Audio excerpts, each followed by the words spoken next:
All right, let's talk Steelers now. The draft is over. They're moving on to OTAs, even though they're virtual. Chris Adamski, start with you on this.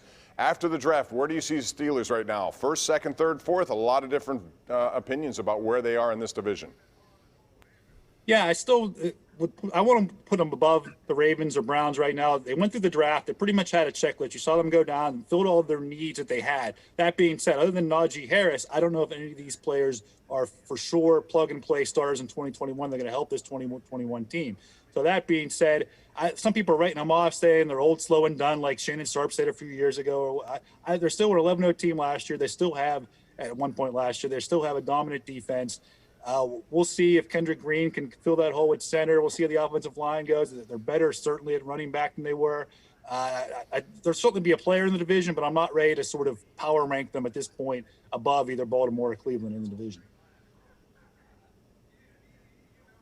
Yeah, I think most people would probably place them third right now, and that's fair. But I think these teams are really close. So when I look at the Ravens, who were, I think, the unanimous pick to win the division entering the 2020 season, I feel like they might be ready to take a step back. Lamar Jackson wasn't close to the player last season that he was during his breakout campaign. I feel like the league might be figuring him out a little bit.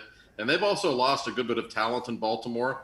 So you've got that. And Cleveland is good. Yes, we can acknowledge that. But they've never really had to handle success before. And I'm not willing to label them a Super Bowl contender just yet either. It's never struck me as the most mature franchise in the world. So on paper, those teams are probably better than the Steelers. But it's only a marginal thing, and the Steelers are kind of still, as they always are, I think, the X factor in the division. Let's see how Matt Canada changes things. Let's see if Ben is better 2 years removed from the surgery. Najee Harris could become a breakout star. I don't think that would shock anyone. So I think these three teams are very comparable. I think they could all be playoff teams. And I also don't really feel like any of them is necessarily a Super Bowl contender. Yeah, I don't know if anyone separated themselves during this time, and I think to Josh's point, it's one injury from one team taking a tumble and another one, jumping up in that three-team mix. I just want to make sure I write down that Chris Adamski doesn't believe in Penn State tight end. Make sure and mark that down. I think they address some needs. James, come on. Will it work? We'll find out in 4 months. Yeah, we will.